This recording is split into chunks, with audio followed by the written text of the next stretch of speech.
It's like being on proper.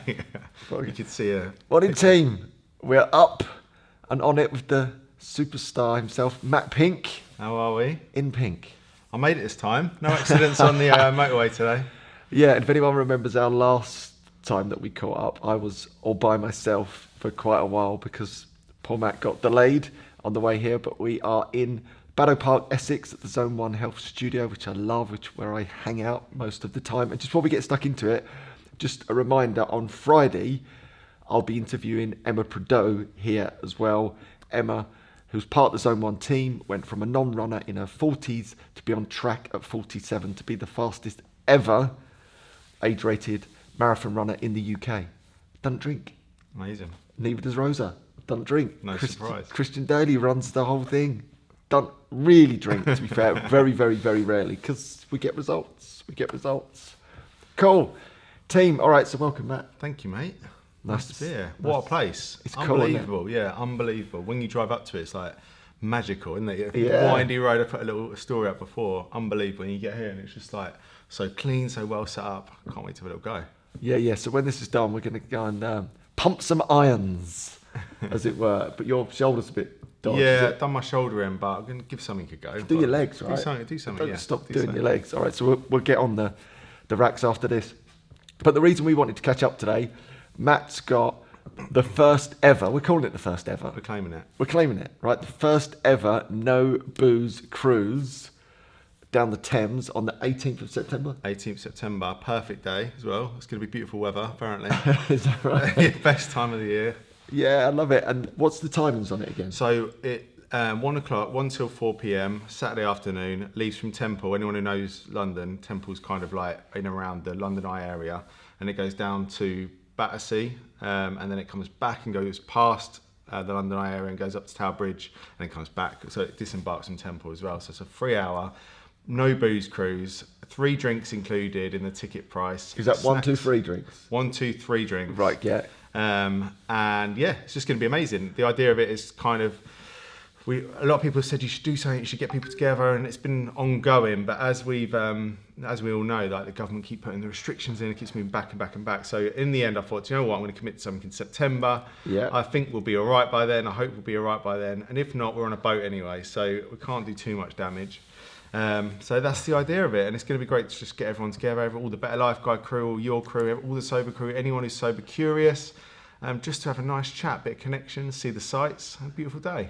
Yeah, well, it could be better than that, and that's sort of the topic of our conversation, I think, in many ways, that there is this revolution building. People want to get together and socialise in different ways that doesn't involve alcohol, and I think the idea behind what Matt's doing is just genius. So I'll be there as well. I know already there's quite a few people, when we touched on this before, that have decided to join in. So officially the link is below on Facebook, on Instagram and Facebook. Make sure to check out Matt Pink, aka Better Life Guy. All the details will be on there, but if you're on Facebook, you can literally click the link below to register. There's a few spaces left, not particularly many, so it's one of them first in, first on board, as it were. So I'm going to be there. I'm really looking forward to it. I know many of you are going already. It's going to be something different, and that's what I really wanted to bring you on today, was to talk about like sober socializing. And actually, before we even get into it, this is where I come to socialize now. And I think there is this like mythology around alcohol, isn't it? It's like we need alcohol to socialize, but actually the truth is, when you reflect on your life, you're socializing all the time without it. Yeah, and actually alcohol is an excuse to meet. It's not an excuse to socialize, if you know what I mean. I think what Brilliant. you do when you meet someone and you're drinking, you meet, you say hello, you have a drink, you socialise for that first drink. Second drink comes, you go back into your own space, and then it's about, when's my next drink, or talking. You get very much talking about yourself. I think where you socialise sober, I've noticed I'm really into whatever anyone else is talking about, and that whole connection brings its own sort of stimulation as well, I think. Yeah. So that's what I want to see more of. That's what I want to do more of. I can't wait to do. It's not just a boat party. This is the start of something, and I want to do like a Christmas party. I want to do a New Year's party. Yeah. I want to do a spring boat cruise, or start layering it in and just build the momentum, because they just opened the first alcohol-free bar in Dublin, as you know. Yeah. Virgin Mary, I think it's called. And when I saw that, and I used to work in Ireland, and you're from Ireland, so if it works there, there's got to be some sort of something in it. In the alcohol-free socialising world, so It's the start of it all. It is. The revolution is now. And I think what sort of has preceded that is the movement towards alcohol-free alternatives. Again, 7 years ago when I started looking at this, there were none. There was Beck's Blue, that was it. And now you've just seen this like massive influx of alcohol-free alternatives because the demand is there, isn't it? And I think we want grown-up drinks. We want to feel like that we can go and socialise and taste something that's healthy, that's not full of sugar. And I think that's fueled this wonderful, wonderful revolution in the alcohol-free market as a drinks space, which is then on the back of that, I think, producing these opportunities to get together and socialise without alcohol. Because the truth is this, alcohol spoils most good nights, Exactly. in truth. Now, I've got to put a caveat around it, right? And I think we both have to own that, because we would have had some brilliant nights and times, and we've done some pretty cool things over the years when alcohol was involved. Yeah. I'm not going to deny any of that, but it's not until you sort of get out the other side, on the fun side of the island, and you look back in, you start to see it for what it is. Exactly. And I think there's a high chance, I've said it like this to a couple of people before, like if you think about it, how many times have you really, really like belly laughed, had like one of the best moments of your life without alcohol? Sorry, my phone's just gone off. It's gone off. Didn't like it, did it? No, I didn't like it. And I know that those occasions happen to us all, right? We just have those moments where it's just like hilariously funny. We're just like cracking up laughing without alcohol, right? Yeah. So we know we can get into that space. How many times have you socialized without alcohol? We do it all the time. In our jobs, we're doing it right now. You know, remember those occasions. So then when you think about it, we're so easy to transpose the great times and pretend that it must be alcohol that's offering that, when clearly it's not, right? Because you can't guarantee that it's the alcohol that's offering it, because we've just demonstrated that you can belly laugh and have the greatest crack without it. You can socialise without it. So why do we sort of give it this, put it on a pedestal and say, oh, almost the only reason we had a good night or a good social event was because of alcohol? Yeah. And then once you come away from it as well, that's the thing I've really noticed, is when you come away from it, even like someone who's so, I'm quite a confident person. I walk around wearing bright pink. I don't mind. Yeah, I love it. But when you go to a social event and you're sober, for the first, even for me, I was quite intimidated by it all, because you feel like these other people have got this sort of like edge on you because they've got the fuel and you haven't got it. So you're going to have to go for the real you. And that was what really sort of shocked me. But then after a few times of doing that, you start to get the ground back, and you start to become the one who's actually got the upper ground, because actually I'm in full control of what I'm saying here. And then you watch the demise of everyone around the room. You watch the volume go up. You watch the same stories being told over and over again. You watch people going up and concentrating on where their next drink is. They leave the toilet, they're up and down. It all becomes a bit chaotic. So that's when you really start to notice that's the time to leave. But also, that's when you notice the difference between socialising with someone like you, an occasion like this. It doesn't drop off, it gets better and better. Every time we see each other, it feels like we're connecting more and more. We're doing things, we're active, we're actually making the change in this space, rather than sitting somewhere and it gets less and less, if you know what I mean. It gets less productive and you're talking over each other. I know, I totally agree, and I think you have to retrain. I think we probably have to own that as well. I think a lot of people that are a bit nervous about, let's just talk about the social life around alcohol, because it is a social crutch. And for me, even personally, that was the thing that led me to alcohol, definitely. I was that sort of slightly introverted ginger kid, and like I drank this alcohol and I was able to communicate with girls. It was brilliant. I was like, I could talk to girls and stuff as a sort of 12, 13-year-old, which I know is ridiculously young, but that's the story, right? In terms of my alcohol story anyway. And it did work, you know, and I can't deny that. And then you make those associations, don't you, as a child? Like, I was a child, I was too young to be drinking, but I was drinking. And to be fair, that's the story for most people, in truth. But I was making those neural connections at a really young age of, oh, I do this thing and it allows me to do that. That's powerful. But then what happens is you mature out of that. Yeah. And I didn't need it to talk to girls anymore.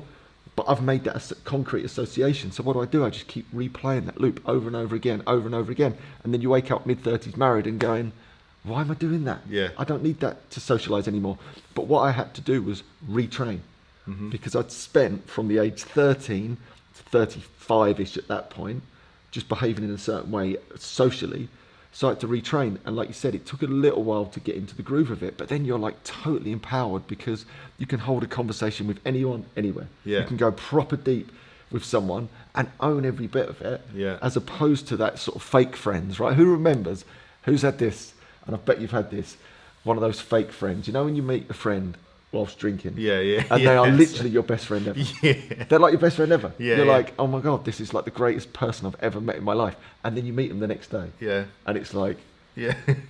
you don't even want to speak. Yeah. They don't want to speak to you. You don't want to speak to them. You're completely mortified. It's the sort of thing that happens on a work do, isn't it? Yeah. You're like, oh my God, that person's amazing. And then the next day it's like, I can't face them. Yeah, I used to have that with a guy. I used to drink in a bar just off Regent Street, and I used to see him. He was stood at the end of the bar every time I walked in. I was like, "Yes, mate, how are you?" And then we'd have a few. Every time I got a drink, I'd be chatting to him, and then I'd see him on Regent Street, like at lunchtime the next day. We'd walk past each other. Like, I'll see you later. Yeah? Isn't it amazing? Yeah, Yeah. in our minds, we're like, oh my God, I'm so sociable. I know all these people, and look at they're all great friends, and then like you can't face them in the real world. Yeah. And again, what's completely different about alcohol-free socialising, sober socialising, when you make those connections, and you meet someone the next day, you'll just take off where you left off. Yeah, yeah. It's a completely different experience. It is completely different, mate. And I'm so grateful for the times I drink in. I had such a love. Yeah. But at the same time, I damaged every part of my life. Yeah. And I think that's the one thing I'd say to anyone who's considering ever going sober is, and I'll keep repeating the same thing, I'll keep repeating it to the day I die. There's every section of my life has got significantly better, whether that's financial, whether that's sociable, whether that's my work, whether that's being a dad, whether that's being a friend, being a son. Whatever it is, everything's got significantly better, and socialising's within that. And I never ever would have thought that socialising would be in that category initially, even when I first gave up alcohol. But now I can say I look forward to socialising. It's something I look forward to doing. And even like at the boat party, for example, it finishes at 4 p.m. So 4 p.m, I could be in the gym for 6 p.m. if I wanted to. And that's the amazing thing. I put on my Instagram last night, going off on one a little bit, but I went for a 10k run on a treadmill, right? Yeah, I went for you know what this is like. I went for a recruitment lunch yesterday in the West End, and that would have before consisted of a couple of glasses of wine, and that would have been like me sort of after work. I'd have gone for a few more beers, and I probably would have watched the football or whatever was going on that evening, and gone home late and been knackered and got to work early this morning, been on coffees and bacon sandwiches and whatever. Yesterday I went for the same business lunch. I had sparkling water. I was home on time. I thought I'll go to the gym. While I was at the gym, I thought I'm going to run. While I ran, I thought I'm going to run 5k. Then I thought I'm going to run 10k. I ran 10k on a treadmill after work, after a business lunch, rather than the other way of going from 5 more pints, ended up in a curry house and getting home at midnight. It's like completely different journey. Sliding doors, It's isn't it? completely different journey, and I feel so good this morning. I was excited for today. So you can still do the socialising, but it's just that one small tweak, like taking the alcohol. I still had the food. I still met the same people in the same places. I just didn't have the alcohol, and that led to a completely different path. I mean, it's amazing. And when you compound that over your life, they are the difference. All those little twists and turns that lead you in a completely different place over time. Yeah. Whether that's in your health, whether that's in your relationships, whether that's in your finances, it is just those little moments that just start to lead you on that different path. Even the calories, right? Because I burnt off 800 calories rather than consuming 1,800 calories. There's like a 2,500 calorie difference. In just that alone, let alone everything else. Again, compound that over time, and people go, I can't get on top of my weight or my physique or whatever it is. It's because of all those little moments that we don't sort of notice. Yeah. And invariably, all routes lead back to alcohol. Yeah. And that's the difference when you remove it. I know we bang on about it, but it's so true. We Yeah, say it it because is. it's true for both of us, and for many of you, we know that. It's those little moments that add up over time. And also, I think it's the little moments in your relationships as well, which is really important to acknowledge. It's the little white lies that pop up every now and again. It's the, my train was delayed story. Like, how many people's train get delayed mysteriously in London, right? It's like, if you work in London, the trains are someone's train's delayed. Yeah. Oh no, they're cancelled again, right? Yeah. And you're just looking around. No, they're not. They're all running perfectly on time. Or the classic, just one. I'm just literally staying for one. Yeah, I know. Then I'll be home, right? Who's said those words before? And then it's like literally that sort of 5 drinks later phone call of, earache, and then it's like, but these moments, same thing, just compound over time. They chip away at trust, they chip away at love, and then you find yourself in this space where relationships are strained, whereas you do the opposite, and all of a sudden you go home when you're meant to go home. Yeah. You're full of like energy, you can converse, you can communicate. It starts to build this like compounding effect in a really positive way. I don't know what's happening in your phone. I don't know why it keeps blacking out, but It keeps blacking out. Either way, you can check this. We're live on Andy Ramage Official and Better Life Guy. So do check out both just in case. So if there's anything going on, you can flip between the two. So talking of socialising, here we are today, getting together like we've been doing on quite a regular basis and loving it, right? And we build that deep connection. And what I've noticed is that when I converse or get together with someone that's also on the alcohol-free train, they're much better at going deeper, quicker.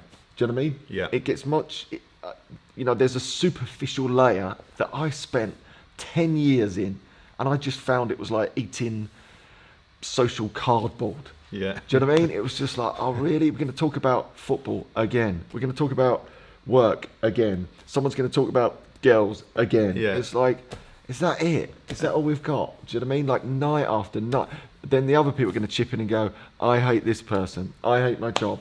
I'm going to tell the boss where to go. Literally on loop. And I felt like I didn't have a deep conversation below that superficial level for about 10 years. Yeah, that's because I think it's a very selfish act, drinking in many ways, and it's a very isolated channel. If you think about people 1, 2, 3, 4, 5 people, they're all having 1, 2, 3, 4, 5 drinking experiences in a pub, and they're all talking about themselves a lot of the time, worrying about their own drink and how they're feeling. That's their sort of channel of connection, if you know what I mean. When we're having a conversation, it's more like this. It's more like a channel like this. We're actually connected. I think it's a lot of 5 people having their own conversations, which causes to the volume going up and to the misconnection. Do you know what I mean? I think everyone's after themselves when they drink. I think that's one thing I've noticed just by observing it, because I've never even been an observer before until recently. And just observing it, it's like a work of art, how crazy it all is. And you think, how I was in that conversation for 20 years of talking absolute shit and nonsense and over talking other people and not listening to what people are saying and repeating the same stories. And it's an experience to just observe it, to be honest. Yeah, and I think that's one of the powerful things about taking a break is that you get to see it for what it is. Totally. You can't see it when you're in it. So if anyone's sort of, again, listening to this are probably going, oh God, bore off, and that's what, people that are drinking sort of think, and we're going to come back to that in a second. I'm glad I just mentioned that. But it's not until you take a break and you go back into those environments. At first, it's really uncomfortable because it's a bit like, this is rubbish. But then you sort of connect the dots and go, oh, I've figured out why it's not particularly enjoyable, because it was never particularly enjoyable in this setting or in this frame, because people are talking over each other. No one's really listening. Everyone's having their own conversation. I'd rather go to the Zone health studio and catch up with people and work out and connect in a completely different way. Don't get me wrong, I still love to socialise and go out and do all those things, and I'm doing it all the time. I'm just doing it much less frequently in those environments, and the reason I do it much less frequently in those environments because I don't enjoy it as much. Yeah. For all of those reasons, unless there was a space such as the No Booze Cruise where you're getting into a very similar environment, but everyone's on the same wavelength. Exactly. I mean, that is just beautiful. And that is what I can't wait to do, because actually talk to a boat full of sober people that want to talk, and I'm going to go up to people, I don't know who you are, tell me about you, I want to know about it. And that's one thing I've noticed, is two things I've noticed since going sober. That is one of the big ones, is that the buzz you get from connection and the lack of it in my life before, and you get a natural high, the endorphins go from connecting to people like I am now. You just get it, and it's just something I can't wait to do on the Booze Cruise, on any social occasion, just with like-minded people, about them, and connect with them and hear about them and listen to them and actually just have that experience. I love it. And the irony of that is there is an assumption when you're drinking, you've got these big social networks. Yeah. But actually it's that superficial. It is proper superficial, whereas exactly that, the opposite happens when you take a break from alcohol. You get these new networks of much deeper connection and the confidence to go up to someone and say, how you doing? Yeah. Just tell me a bit about you. Because you know they're on the same wavelength. Yeah, exactly. That is so incredibly powerful.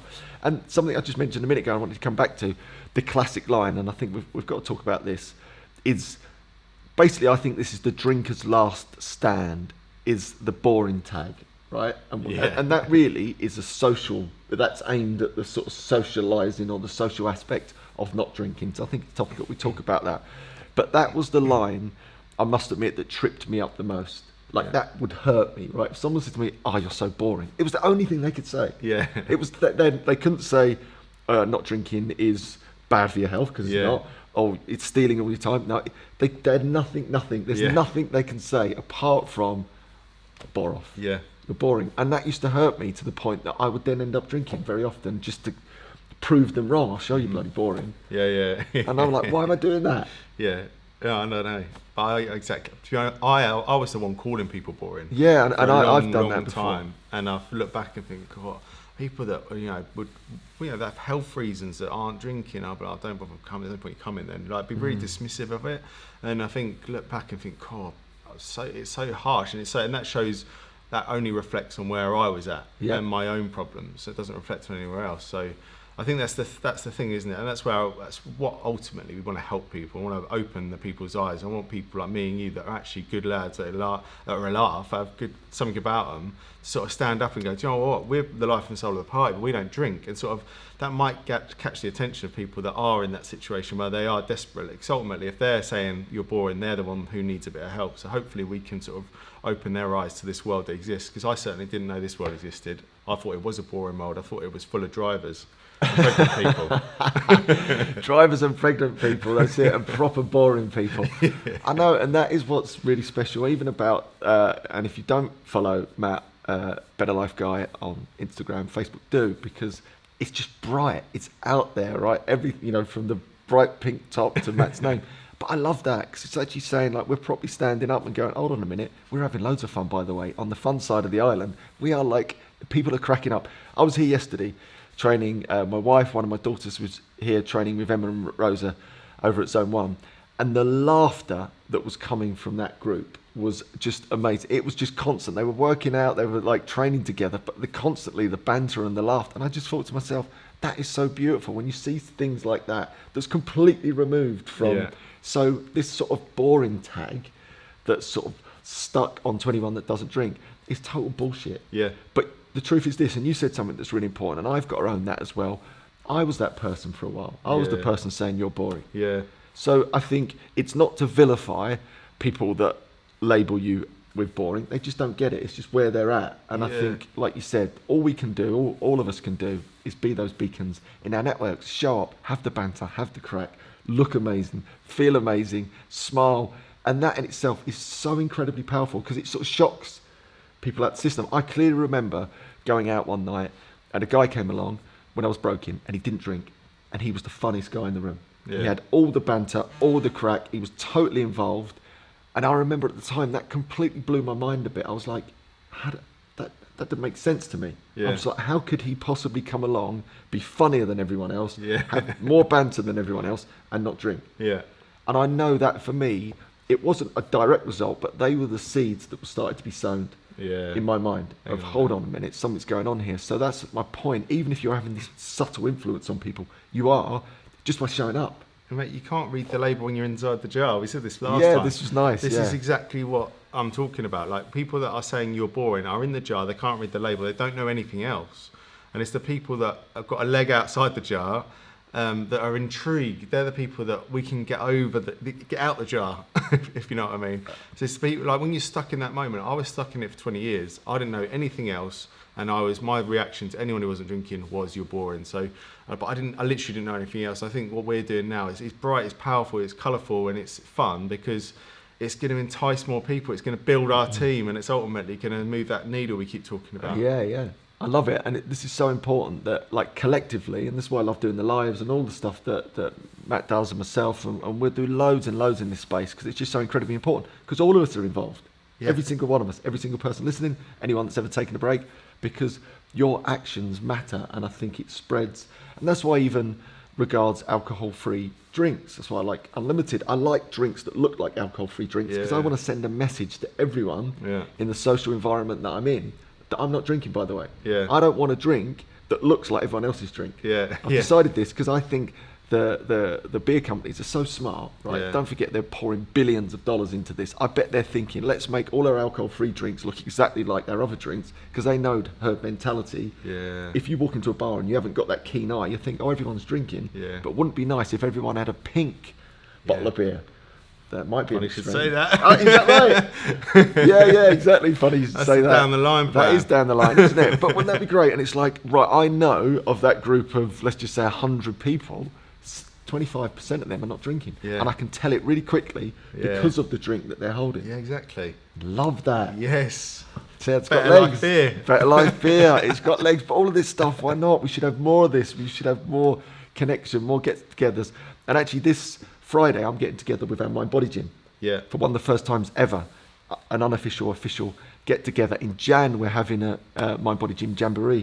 I'll probably get you along to as well. I want to do a lot more, like you're doing, offline. Bring the online offline. I think it's so important to build that momentum. And because I think this community, well, certainly I started going alcohol free in lockdown 1. So if you think about it, from what I know, this community has grown massively from that time because I've obviously got more involved in it. But I think a lot of people have gone sober during COVID and during restrictions. Yeah. And I think now is the first time, the opportunity, the world's opening up again, where we can meet up. So there's a bit of pent-up demand for it as well as the fact that there's people haven't met people like us before. They've just been doing it themselves and doing a really bloody good job by looking at what you do, what I do, what other people do in this community and using that as their sort of motivation every day. Now it's time to meet up in person and take it to a new level. Yeah, and test those alcohol-free skills. Yeah. Because it is a bit of retraining, like I said, and it's nice to retrain in an environment that get you, that understand you. Whereas I think a lot of the time is we're trying to retrain in the very environment that tripped us up in the first place, which makes it a lot harder. Yeah. Because you've got all those social clues, you've got all those triggers around you, plus you've got to deal with people that are then drinking or are drunk, which makes it quite hard. I think the fact that you could get together with a group of people that totally get it in a social environment is the perfect way to train and prepare. So we want more of this stuff. I'm sure this is going to be just the start. Definitely, 100%. Yeah, I think the way the whole work, and it's very sad because I think a lot of pubs have shut, a lot of bars have shut, a lot of nightclubs have shut over this COVID period. And what has happened is a lot of wellness retreats have opened, what of health places like such we're in now have opened. So just socially, I think you can see what's the trend. You can see the trend in the alcohol-free beer community, alcohol-free drink community. The whole way of the world is going towards sobriety, albeit slowly, and we are still massively in the minority. But that's the way the world's going, and I think that's what's exciting as well. So there's not as many, from how many places there are to go now, that you're more likely to see a wellness place and a gym than ever, and you're less likely to see a bar and a nightclub than ever. So it's all moving in our favour. Yeah. The revolution is now. It's here. The revolution is now. So on that note, below in the Facebook post, as mentioned, there's a link. We're going to go to some comments in a second. I can see a few people have already decided to join us. So on September the 18th, Matt's organised the first ever, we're claiming it is the first ever, no booze cruise up and down the Thames for 3 or 4 hours. For 3 hours, yeah. 3 hours. Until 4.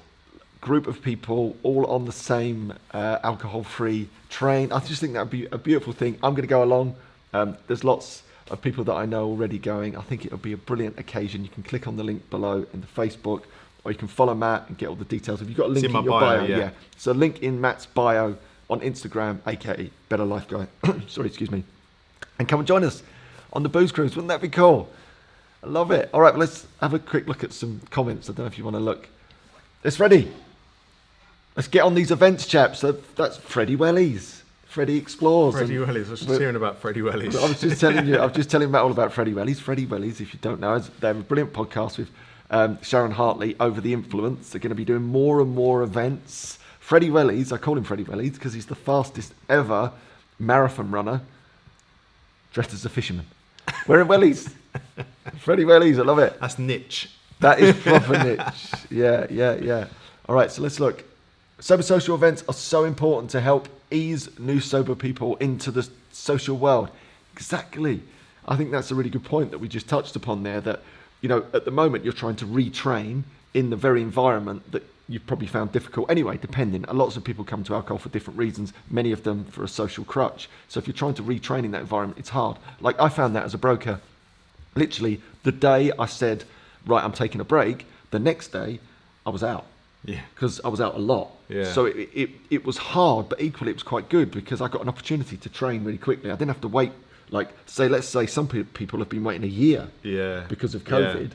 I probably would have to wait 2 days. Yeah. And then I was at lunch or I was at an event and it was like, right, I'm in the game again. Yeah. And don't get me wrong, I failed loads. Yeah. But I had to retrain. I got a lot of opportunity to retrain. So I think it is really important to get together in these social events. And if you can do it in such a way that eases you in, bloody brilliant. And do you know what I want people to do? I want people to get on that boat or wherever we are, and because I think it's so hard. Like anyone watching this who's got all their family and friends going, "What are you doing that for? What are you doing that's boring?" And all the abuse you get, but you're doing it because you're doing it for your reasons, and you're doing it because you know that that's the right thing to do.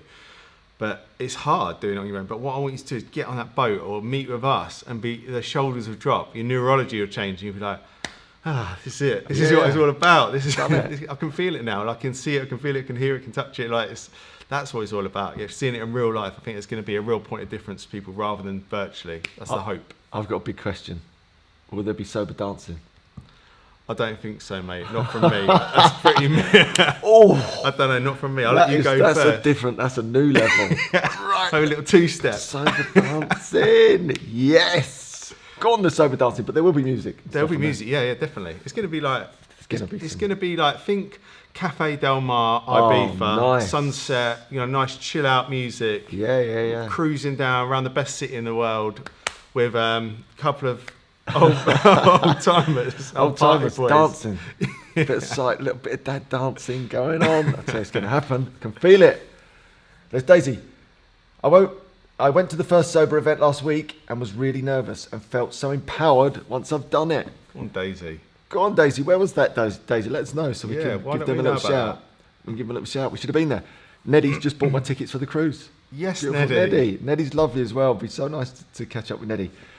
Tony saying, lots of head nodding in agreement to this live. Absolutely brilliant. My primitive brain is telling me, don't go, because I have nothing interesting to say. I need the confidence to step out of my comfort zone. Come on, Tony. You've got loads to say. I think it'd be great to meet you. And this is part of it, isn't it? It's just retraining yourself. And it will be. I know what it's like for lots of people, that getting outside your comfort zone. It's like that. I might not know anyone. Many of you might be turning up on your own, but you'll sort of know everyone. Do you know what I mean? There's something really powerful about having a shared connection with people. Every single person on that boat will have that shared story. Every single person. There'll probably be loads of people turning up on their own. Isn't that empowering to go to an event on your own and feel safe and comfortable and confident that you can connect with people that you sort of know, albeit maybe virtually, many of them, but there'll be that like common bond. Like you don't get that in a normal social event. Do you know what? On the back of that, there's been a lot of single ticket sales. Yeah, I was really brilliant. surprised by that. I'd say majority of the tickets have been single, Yeah, actually. I think and a they lot of probably people will have messaged me saying, look, can I come on up? Do you think it'll be all right if I come around? Like, yeah, most people are coming on the ride. It's the idea of it. It's like a dating boat without the dating. Right, yeah. I know what you mean. And equally on that note, and that's the important bit, because this is a bit of a solo mission, but we all come together, don't we, in these groups and these communities. But equally, in our own networks, very often we are the only person. So the only person that would be interested in going along, because your big drinking buddy is going to have no interest in going along. And why bring them along anyway? Because you might as well come on your own and connect, unless they're sober curious themselves. Yeah. But I think it's a really nice opportunity just to get in a sort of a room, like we said, cruising up and down the best city in the world, and just hang out with people. And the sober curious people as well. Like that's I want to get together with the sober people, but I really want the sober curious people to come as well, because I think that will be the game changer for them. Once you see that, once you feel that, once if it is a lovely day, you got the music playing, and we're all just having a nice time connecting, I think it's just going to be amazing. Yeah, I'm super excited. I'm just going to a couple of these. It's Kerry. Classic limiting belief. If I don't drink, I will be boring. Love smashing that apart and finding a true, genuine way of being me. It's so true. I've been sober now for 7 months and life could not be better. I know this is the stuff that we get to read all the time. It's just so empowering. 7 months is a brilliant time, by the way. I always say to people, like, first 6 months fairly difficult. 7 months, you're over that crest. Yeah. You're on your way to the 1 year. Once you're at 1 year, forget about it. You're done. You've smashed it. It's something about the sevens. So I'm like 7 years, and like I still love it. Right, I'm still smiling and enjoying it so much. Sober runner Essex. I'm all over the Romford two-step. Yes, the Romford two-step. I've got that sussed. Hold on. Let's go here. Neat. Would love to come, but no, not on my own. Well, I'll be there. Matt will be there. Right? We know you. You know us. Come on. You can do it. Any chance of doing a live from the boat? Yeah, absolutely. We'll 100%. Do a live from the boat. Yeah, absolutely. Yeah, we'll set all that sort of stuff up. We'll have it. Neat says, maybe by September I'll feel more confident. Do it, Neat. It's got to be done. Hold on, let's go here. This weekend was my first camping weekend, doing activities, zip wire, Snowdon, chatting, laughter. Such a great weekend and not a drop of alcohol. Even thought about. Absolutely fantastic. Yeah, so on that note, I forgot to say that. So at the weekend just gone, a group of alcohol-free Essex got together, a group of mind-body gymmers climbed Snowdon. I saw, yeah. Did the zip wire. I mean, Brilliant. what an amazing social event that is. Together, like life-changing. You're going to come away from that going, oh my God, I achieved something I never thought possible. Many of those would have turned up on their own. Yeah. And like that stays with you forever. Contrast that with the thousands of nights that we've spent in pubs or clubs or whatever that add no value, that we can't remember. Yeah. That don't, like, they're just a distant memory. Whereas things like that last forever, and maybe it'll be the same around the no booze cruise. 100%, and the day's longer as well. I always say when you go on like activity holidays, or I went on my first holiday to Turkey last year sober. I couldn't believe how long the days are. Like you're up at 7 and you're fresh, so you enjoy that first few hours rather than dragging yourself out of bed after an all-inclusive bar with that moody vodka. So I couldn't believe it. And at the end of the evenings after dinner, we were going for walks. We were going shopping. We were like, What's that about? I was like, Going for this walks? day is so long. And we got home from holiday, and I felt like I'd had a holiday for the first time in my whole life. Usually you come back, you're desperate for holiday after a holiday. It's because you've been boozing the whole time. You're knackered. You're exhausted. And you don't get a chance to recover. It's so true. I'm actually going on holiday next week for the first time in a long while, which I can't wait. And obviously I've had many alcohol-free holidays, and it took a little while to get used to, but they just get better and better. And I know people are just about that point where I think people are going to start taking holidays again, hopefully. And that experience in itself is so empowering. Like you say, it's a completely different one. Instead of it being this place where you come back more tired than you went, you come back fully refreshed, you look good, you've connected, you've done loads of things that you wouldn't normally do, because you've got that energy to go and do it. Like I was such a better parent, such a better dad to my girls when I wasn't drinking. Because I was just like, I had bags of energy to play, to have the crack, to have the banter all day long, and still do activities and read and learn and love the food and like connect. And get a bit of a suntan, even for a ginger. I do get a bit of a suntan. I know it's like one of these sort of strange I'll wait to exceptions. see that, mate. Yeah, I genuinely do. I think I saw a lot of the area as well because I was walking it, and then I was also doing runs. I was running 10k in Turkey. Running on holiday. That's just never happened before. I'd love to go. Are Scottish people allowed? Of course. We'll smuggle you on board. Justine, don't you worry about that. Oh, look at Neat. Neat is on 100 days. Go on, Neat. Go on, Neat. I love it. Cyril's on the boat. Yes, Cyril. He's got a place on the plane. What's it? Ant and Deck, they have a place on the plane, don't they? This is like getting a place on the boat. You've got a place on the boat. Oh, yes, you can. Looking forward to hearing everyone's stories and knowing you will remember them. What could be better than that? I totally agree. Rachel, I'm a newcomer and on my road to recovery. How you doing, Rachel? Welcome to our little social crew. This is what we do. This is where we hang out on the fun side of the island. Let's have a look over here. We'll try and come. Good point about going sober during COVID. I've only socialised with my drinking pals. Going sober in Scotland is like swimming against a current. Day 450. Let's do this. And it's so true. And it's sort of like that everywhere is the case. Whether it be an island, whether it be in the UK, whether it be in Australia, every country seems to... I hear the same thing played back. In my country, it's a nightmare. In my profession, alcohol's a nightmare. It's the same. Exactly. Everywhere. Love it. 87, look at Claire, 87 days for me. Fab. All right, team, we'll probably wrap it up there. Don't forget, there's a link below on the Facebook. You can go to Matt Pink, aka Better Life Guy, Instagram, Facebook. Click the link on Matt's bio. You'll get a link to the No Booze Cruise, 18th of September. If you want to come and join us, it's Matt's initiative. It's going to be brilliant. I'm going to go along. Hopefully, I'll see many of you on the boat. Throwing some shapes. Yes. See that? Look, I've still got it. Look at that. I've still got it. Fab. Brilliant. Thank you so much, guys. Hope to see you all there, and we'll see you all. We'll probably do one of these before that anyway. Yeah, we'll do loads before that. Have a good one all. All right. Cheers, guys. See everyone.